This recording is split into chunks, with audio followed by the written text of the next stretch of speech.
Olá pessoal, aqui quem fala é o William, criador do canal. É a primeira videoaula que eu faço neste formato.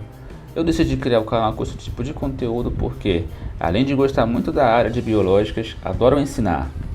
Portanto, iniciarei sequências de aulas nas quais espero que possam ajudar vocês em algum momento de dúvida ou revisão, da mesma forma em que muitos canais no YouTube me ajudaram também.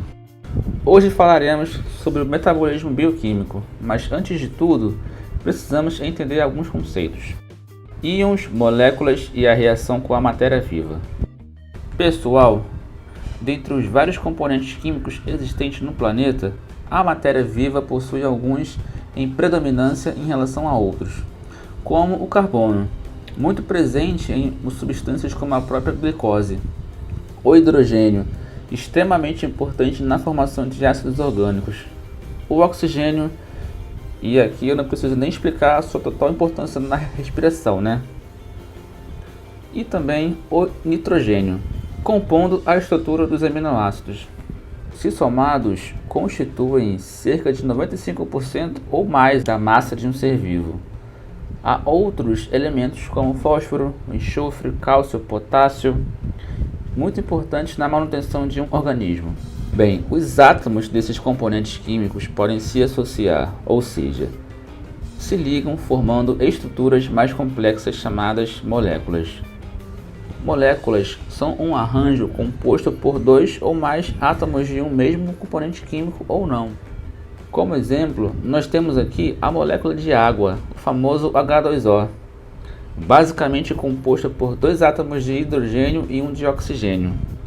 Outro exemplo é o gás ozônio, o O3, constituído por três átomos de oxigênio. Não podemos esquecer de falar dos íons, elementos que, após as reações químicas, podem perder ou ganhar elétrons.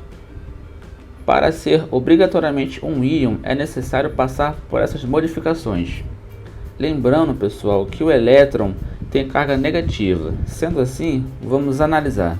Um elemento químico, quando ganha elétrons em sua composição, fica mais negativo do que era antes.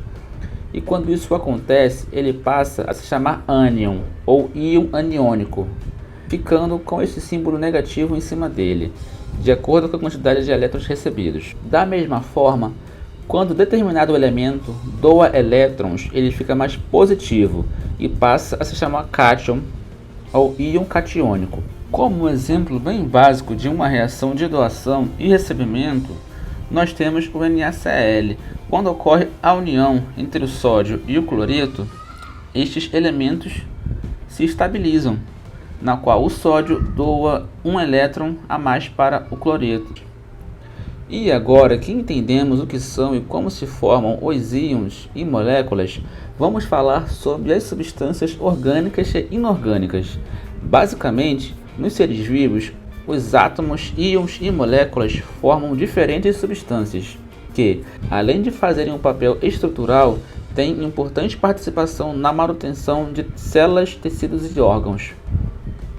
Dessas substâncias, são exemplos inorgânicos a água e os sais minerais. Já os orgânicos podemos citar os carboidratos, proteínas, lipídios, nucleotídeos, ácidos nucleicos e vitaminas. Não é à toa que um organismo vivo seja considerado um verdadeiro laboratório químico, com inúmeras reações indispensáveis à vida. Parte dessas reações tem o objetivo de construir novos compostos, enquanto outras desconstroem e liberam energia para diversas atividades. O conjunto de todas essas reações presentes em uma estrutura viva leva ao nome de metabolismo. O metabolismo é o grande responsável pela utilização e transformação da matéria no organismo, sendo dividido em anabolismo e catabolismo. O anabolismo são reações metabólicas de construção, ou seja, formação de novas moléculas, dessa maneira formando novas estruturas indispensáveis ao crescimento, desenvolvimento e reparo de partes lesadas. Um bom exemplo é a formação de proteínas, que são formadas a partir de pequenas moléculas menores de aminoácido. Essas reações são consideradas endotérmicas ou endergônicas, pois a quantidade de energia do produto final é maior do que nos reagentes. e isso é bem notável.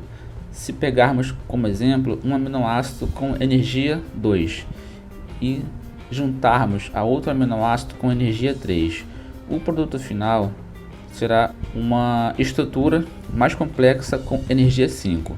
As reações de anabolismo são de absorção de energia. Já o catabolismo são reações metabólicas inversas ao anabolismo, também conhecidas como de degradação ou mesmo destrutivas. Sua finalidade principal é a liberação de energia para atividades vitais. São reações exotérmicas ou exergônicas, uma vez que a quantidade de energia nos reagentes é maior que no produto final.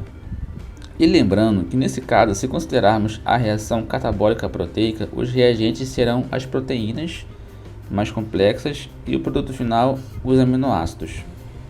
E é isso, pessoal. Muito obrigado para você que ficou até o final do vídeo. Espero ter ajudado. Se gostou, deixa seu like para valorizar o trabalho e se inscreva no canal. Ainda há muito por vir.